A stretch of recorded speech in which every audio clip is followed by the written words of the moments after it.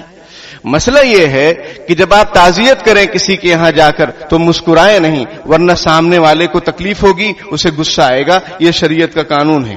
اب ایک شخص کو پھانسی لگنے والی ہے، آپ اس کو مبارکباد دے رہے ہیں، خوب خوشیاں، اور اس کے نام پر کیک کاٹ رہے ہیں یا کچھ بھی ادھم چوکڑی مچا رہے ہیں، تو کیا اس کو خوشی ہوگی؟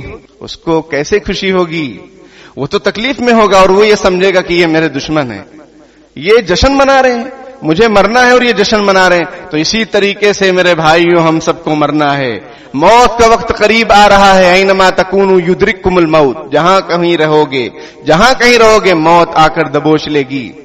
ولو کنتم فی بروج مشیدہ، خوب شاندار محل بنا لو، اس میں پرندہ پر نہ مار سکے، لیکن یہ حضرت اسرائیل علیہ السلام ملک الموت پہنچ کر رہیں گے اور تمہاری روح قبض ہو جائے گی۔ سمجھ میں آئی بات؟ مرو گے۔ تو جب موت کا وقت ہمارا قریب آ رہا ہے، سال گزر رہا ہے، وقت گزر رہا ہے، اس میں خوشی کس بات کی؟ خدا جب دین لیتا ہے عقل بھی چھین لیتا ہے۔ جن کی اللہ نے عقلیں چھین لی ہیں، جن کے دلوں پر غلاف چڑھے ہوئے ہیں، ان کا کہنا قلوبنا غلف، ہمارے دلوں پر پردے ہیں، قرآن نے ان کے اقوال کو نقل کیا ہے، اور اللہ نے یہ فرمایا ختم اللہ علی قلوبہم وعلی سمعہم وعلی ابصارہم غشاوہ، اللہ نے ان کے دلوں پر، ان کی نگاہوں پر، ان کے کانوں پر پردے ڈال دیے ہیں، وہ کچھ نہیں دیکھتے نہ سمجھتے ہیں، دیکھتے بھی ہیں تو بھی ان کو سمجھ میں نہیں آتا ہے، وہ اندیکھے ہو جاتے ہیں۔ ایسے لوگوں کے طریقے کو ہم اپنائیں گے؟ قرآن کہتا ہے یا ایھا الذین آمنوا لا تتخذوا اليہود والنصارى اولیاء بعضهم اولیاء بعض ومن يتولهم منکم فانه منهم ان اللہ لا يهدي القوم الظالمین۔ اے ایمان والو، یہودیوں اور نصرانیوں کے طریقوں، ان کو دوست مت بناؤ، جگری اپنا، ان کو اپنا جگری یار مت بناؤ، ان سے قلبی تعلق مت رکھو، ان کے نقش قدم پر مت چلو۔ وَمَن يَتَوَلَّهُم مِّنكُمْ فَإِنَّهُ مِنْهُمْ، جو ان سے دلی تعلق رکھے گا، میلان رکھے گا، وہ اسی میں سے ہوگا، اسی میں سے ہو جائے گا وہ۔ آج ہم یہ دیکھتے ہیں کہ ہمارے معاشرے میں ہم لوگوں نے ہر چیز میں غیروں کی نقل کرنی شروع کر دی ہے، جس کی وجہ سے ہمارا کوئی وجود ہی نہ رہا، نہ سیاست میں اور نہ جو ہے کسی اور چیز میں، کسی چیز میں ہمارا وجود مستقل ہے ہی نہیں۔ ہم تیز پتہ کی طرح ہیں کہ کھانے میں ڈالا جاتا ہے، بالکل ٹیسٹ آنا چاہیے، وقت جیسے ہی کھانا پکتا ہے، کھانے کے لیے بیٹھتے اس کو کنارے کر دیتے ہیں۔ تو وہ کیوں؟ وہ اس لیے کہ جس قوم کو اپنی تاریخ ہی محفوظ نہ ہو، جو اپنے بڑوں کے نقش قدم پر ہی چلنا نہ سیکھے اور نہ چلنا چاہے اور نہ چلنے کے لیے تیار ہو، تو پھر وہ تو اس کی کوئی حقیقت نہیں رہے گی، وہ مٹ جائے گی، صفحہ ہستی سے اس کو مٹا دیا جائے گا۔ تھے تمہارے وہ آبا، تم کیا ہو؟ ہاتھ پر ہاتھ بھرے منتظر فردا ہو، ہاتھ پر ہاتھ دھر کے بیٹھے ہیں کہ دیکھیں گے کل کیا ہوتا ہے۔ ارے کل کیا ہوگا، کیا دیکھ پائیں گے؟ آج کی فکر کیجئے، اپنی فکر کیجئے، اپنی جنریشن کی فکر کیجئے۔ بے شک آپ ان کو اچھا کھلاؤ، اچھا پہناؤ، خوب گھماؤ اور ان کو کھیل کے میدان میں اتارو، لیکن شریعت کے دائرے میں رہتے ہوئے۔ ہم نے پہلے بھی کہا تھا کہ یہ سطر ہے، ناف سے لے کر گھٹنا سمیت مسلمان مرد کے لیے سطر ہے، اس کا کھولنا جائز نہیں ہے، حرام ہے۔ کون سی مجبوری ہے آپ کو؟ کھیل اہم ہے یا دین اہم ہے؟ اسلام اہم ہے یا جو ہے آپ کی خواہشات اہم ہیں؟ اللہ رسول کی مرضی اہم ہے یا پھر آپ کی مرضی یا کوچ کی مرضی اہم ہے اور ٹیم کی مرضی اہم ہے؟ ہمارے اس بیان سے الحمدللہ کچھ لوگوں نے بالکل اہتمام کیا کہ انہوں نے جو ہے شارٹ پہننا چھوڑ دیا اور سطر دکھانا چھوڑ دیا۔ کھیلو، کون منع کرتا ہے، لیکن ایسے کھیل جس میں اسلام کی تعلیمات پامال ہو، جس میں نمازیں چھوٹے اور جس میں جو ہے کھلم کھلا شریعت کی مخالفت ہو، اور جس میں جو ہے گانے بجانے بجائے جائیں، وہاں پر پوری بھیڑ ہے قوم کی اور مسجدیں خالی ہیں، مسجدیں مرثیہ خواہ ہیں کہ نمازی نہ رہے، مسجدیں بنا رہے ہیں لاکھوں کی، کروڑوں کی، اور ان کو آباد کرنے والا کوئی نہیں۔ یہ طے کیجئے کہ ہم روزانہ انشاءاللہ جب بھی نماز کے لیے نکلیں گے، چاہے وہ کوئی بھی نماز ہو، اپنے آزو بازو جو بھی مسلمان بھائی ہیں ان کو پیار محبت سے کہیں گے کہ بھائی نماز کے لیے چلیے. یہ طے کر لیجئے، ایک کام عزم مصمم. نیا سال شروع ہو رہا ہے، آپ طے کر لیجئے کہ اب سے انشاءاللہ ہم یہ کام کریں. اس سے کیا فائدہ ہوگا؟ اس سے بھلائی عام ہوگی، بھلائی عام ہوگی. اور ہم امت مسلمہ، ہماری یہ ڈیوٹی ہے کہ تم بھلائی کا حکم کرتے ہو، ہم کہاں کر رہے ہیں بھلائی کا حکم؟ تو پھر ہم بہترین امت بھی نہیں ہو سکتے. کنتم خیر امۃ اخرجت للناس تأمرون بالمعروف. بھلائی، نماز سب سے بڑی بھلائی ہے. نماز اگر کوئی پابندی سے پڑھنا شروع کر دے بہت ساری برائیوں سے بچ جائے گا. لیکن افسوس کا مقام یہ ہے کہ ہم لوگ نمازوں میں بڑے کوتاہ ہیں، اور ہماری نئی نسل تو نظر ہی نہیں آتی مسجدوں میں. کچھ تو ہماری بھی کوتاہیاں ہیں کہ ہم ان کو پیچھے کھینچ دیتے ہیں. وہ میں نے کہا نا، وہ مستقل ایک ٹاپک ہے وہ، لیکن بار بار آ جا رہا ہے کیونکہ اتنا ہمارا ذہن ہم نے بالغوں کا دین بنا دیا ہے، بالغوں کا اسلام. یہ نابالغوں کے احکام نہیں ہیں شریعت میں. نہیں معلوم ہے، جا کے مدرسے میں بیٹھو پڑھو تو پتہ چلے گا کہ نبی اکرم صلی اللہ علیہ وسلم نے بچوں کے ساتھ کیسی زندگی گزاری اور ان کے کیا کیا حقوق بیان کیے.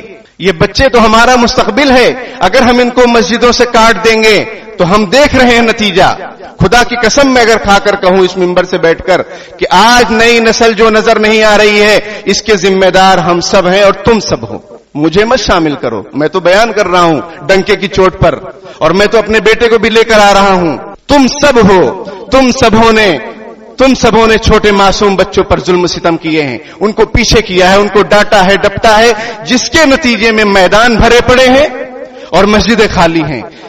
کسی بھی مسجد کا دورہ کر لو، جامع مسجد کی بات مت کرو، کسی بھی مسجد کا دورہ کر لو. تم سب پاپی ہو، توبہ کرو مرنے سے پہلے، اللہ معاف کر دے گا. قل یا عبادی الذین اسرفوا علی انفسہم لا تقنطوا من رحمت اللہ ان اللہ یغفر الذنوب جميعا انہ هو الغفور الرحیم. اے نبی میرے بندوں سے کہہ دیجئے، میرے بندوں سے کہہ دیجئے جنہوں نے اپنی ذات پر بڑا ظلم کیا. آپ کی خود کی اولاد کا ٹھکانہ نہیں، آپ دوسری کی اولاد کی کیا بات کر رہے ہیں؟ آپ کی اولاد کہاں ہے؟ کہاں ہے نماز پڑھتی ہے وہ؟ یہی وجہ ہے. عالم کے لیے ہے یہ، صرف جامع مسجد کے لیے نہیں ہے. عالم پورے عالم کے لیے، سب خبر ہے. سمجھ میں آئی بات؟ دودھ والے نہیں ہیں، ہر چیز کی خبر ہے. مسجدوں کے اندر جو رویہ بچوں کے ساتھ ہم لوگ کر رہے ہیں، ہم رحم دل کہلانے کے لائق نہیں ہے 1%. وہ میں انشاءاللہ مفصل بیان کروں گا اس پر، اور مفصل دلائل دوں گا آپ کو، تب آپ کے جو ہے انشاءاللہ ہوش ٹھکانے آئیں گے. ابھی آپ لوگوں کے ہوش ٹھکانے نہیں ہیں. سمجھ میں آئی بات؟ قل یا عبادی الذین اسرفوا علی انفسہم لا تقنطوا من رحمت اللہ. اے اللہ کے نبی، اے محبوب صلی اللہ علیہ وسلم، آپ میرے بندوں سے کہہ دیجئے جنہوں نے اپنی ذات پر بہت ظلم کیا ہے اور اوروں کے بچوں پر ظلم کیا ہے. سمجھ میں آئی بات؟ اور اپنے بچوں پر بھی ظلم کیا ہے. میں نے ایک مسجد میں کہا کہ ارے چچا آپ کے بچے تو ہوں گے، بولے میرے بچے نہیں. ارے میں نے کہا نواسے تو ہوں گے. یعنی اتنی چڑ بچوں سے. تو یہ بچے جب مسجد نہیں آئیں گے تو کہاں جائیں گے؟ اڈوں پر جائیں گے، کلب میں جائیں گے، اور جا رہے ہیں. اور یہی بچے آپ کو جوتے بھی مار رہے ہیں، اور آپ رونا رو رہے ہو مفتی کے سامنے بیٹھ کر، عالم کے سامنے بیٹھ کر، مولانا کے پاس بیٹھ کر کہ ہمارے بچے ہمارے کہنے میں نہیں ہیں. ارے تم نے شریعت کو کب اپنے اوپر لاگو کیا؟ شریعت کو سنا تم نے اپنے بچوں پر رحم کیا بچپن میں، ان کو نماز کا پابند بنایا. وہ پھر بڑے ہو جاتے ہو آپ کی کہاں سنیں گے؟ وہ کسی کی نہیں سنتے. اور کہاں نظر آ رہے ہیں ہمارے بچے؟ مسجدوں میں ہم دیکھتے ہیں. اور اگر آ بھی رہے ہیں تو ان کے ساتھ ظلم و ستم. ارے خوف کرو خدا کا. اپنی نماز پڑھنے آئے کہ بچوں کو دیکھنے آئے؟ اور اگر وہ ذرا شور کر دیا تو برداشت کر لو. تم نے کیا گل کھلائے ہیں بچپن میں؟ اگر ابھی لائیو چالو کر دیا جائے تو منہ دکھانے کے لائق نہیں رہو گے. تم نے مسجدوں میں کیا کیا جو ہے ادھم چوکڑی مچائی ہے. وہ بھول گئے بچپن اپنا. وقت ہو گیا ہے، اس پر بیان ہوگا انشاءاللہ تفصیلی دلائل کے ساتھ. اور دلائل کون سے؟ قرآن حدیث کے. یا تو اسلام پر چلنا سیکھو یا اسلام کا نام نہ لو، یا اسلام پہ چلنا سیکھو یا اسلام کا نام نہ لو. صاف صاف بات ہے. سمجھ میں آئی بات؟ اللہ تعالیٰ بہرحال جو موضوع تھا وہ یہ تھا. برداشت کر لیں 1-2 منٹ. آپ سنت اطمینان سے پڑھیں گے، پھر ہی خطبہ ہوگا. 1 منٹ برداشت کر لیجئے معذرت کے ساتھ. آپ کا وقت زیادہ ہو رہا ہے. وہاں وقت زیادہ ہو جائے گا، املی باغ میں چلے گا. سمجھ میں آئی بات؟ یہاں وقت زیادہ نہیں ہونا چاہیے. کیسے مسلمان ہیں؟ نیو ایئر سراسر غیر مسلموں کا طریقہ منانا اور اس میں کیک کاٹنا اور اسٹیکر اور اشتہار لگانا اور اپنے بچوں کی خبر لیجئے وہ ریس کر رہے ہیں. لڑکیوں کی خبر لیجئے سہیلی سے ملنے نہیں جا رہی ہے, وہ بڑی ہو گئی ہے, آپ لے جاؤ سہیلی سے ملوانے, کہاں جا رہی ہے وہ؟ رپورٹ کے مطابق, تحقیقات کے مطابق کتنے اویو آباد ہو رہے ہیں ہماری نسلوں سے. مہذب انداز میں ہم کہہ رہے ہیں کتنے اویو اور کتنے جو ہے یہ لاج وغیرہ میں موج ہو رہی ہے, ہماری نسلیں جا رہی ہیں, عورتیں جا رہی ہیں. اس پر غور و فکر کرنے کی ضرورت ہے. سال بدلتے رہتے ہیں, خود کو بدلنے کی ضرورت ہے. اللہ تعالیٰ کہنے سننے سے زیادہ عمل کی توفیق عطا فرمائے, آمین. وآخر دعوانا الحمدللہ رب العالمین. بسم اللہ الرحمن الرحیم. اللہم صلی علی سیدنا محمد وعلی آل سیدنا مولانا محمد وبارک وسلم. ربنا آتنا فی الدنیا حسنۃ وفی الآخرۃ حسنۃ وقنا عذاب النار. اللهم إنا نسألك العفو والعافية والمعافاة في الدنيا والآخرة. اللهم إنا نعوذ بك من الفتن ما ظهر منها وما بطن. حسبنا الله ونعم الوكيل, نعم المولى ونعم النصير. اللهم وفقنا لما تحب وترضى. رب اغفر وارحم وانت خیر الراحمین. پیارے اللہ, ہم ظاہر میں آپ کے بندے, حقیقت میں نہایت گندے ہیں. پیارے اللہ, ہمارے دلوں کی گندگی کو دور فرما دیجئے, ہمیں بندگی کا سلیقہ عطا فرما دیجئے, شرمندگی والے کاموں سے ہماری حفاظت فرما دیجئے. پیارے اللہ, ہمیں پورے اسلام پر چلنے کی توفیق عطا فرما دیجئے اور ہمیں مکمل مسلمان بنا دیجئے. آدھا ادھورا بننے سے اور آدھا ادھورا اسلام پر عمل کرنے سے ہماری حفاظت فرما دیجئے. پیارے اللہ, ہمارے دل اور زبان کو ایک فرما دیجئے. پیارے اللہ, دھوکہ دینے سے اور دھوکہ کھانے سے ہماری حفاظت فرما لیجئے, منافقت سے ہماری حفاظت فرما دیجئے. پیارے اللہ, سچا پکا مومن بنا دیجئے, مخلصین میں ہمیں شامل فرما دیجئے, مفلحین میں ہمیں شامل فرما دیجئے. پیارے اللہ, جن بندوں کو آپ پسند فرماتے ہیں اپنے پسندیدہ بندوں میں ہمیں شامل فرما لیجئے, نیک بندوں میں ہمارا شمار فرما لیجئے. پیارے اللہ, ہر طرح کے نقصان سے, دنیا آخرت کے نقصان سے ہماری حفاظت فرما لیجئے. پیارے اللہ, ہمیں محبوب صلی اللہ علیہ وسلم کی سنت پر عمل کرنے کی توفیق عطا فرما دیجئے. جن سنتوں کو چھوڑ دیا گیا ہے, ہم نے اپنی نالائکی کی وجہ سے چھوڑ دی ہے, پیارے اللہ ان سنتوں پر پھر سے ہمیں عمل کرنے کی توفیق عطا فرما دیجئے.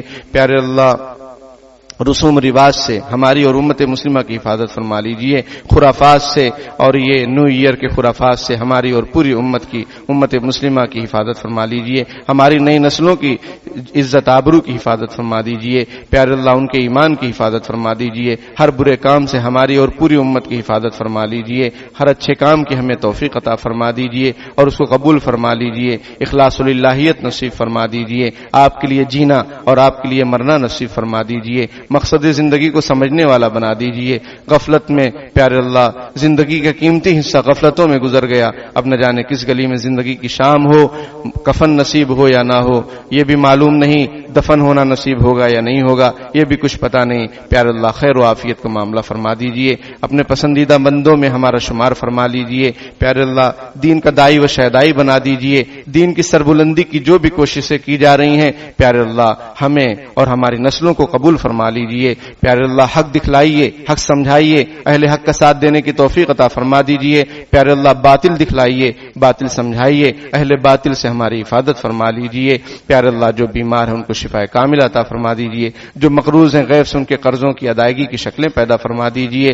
جو ناجائز قید و بند میں پکڑے ہوئے ہیں باعزت انہیں رہائی نصیب فرما دیجئے. ہمارے تینوں حرم پاک کی حفاظت فرما دیجئے. پیارے اللہ, مسجد اقصی کی خصوصی طور پر حفاظت فرما لیجئے.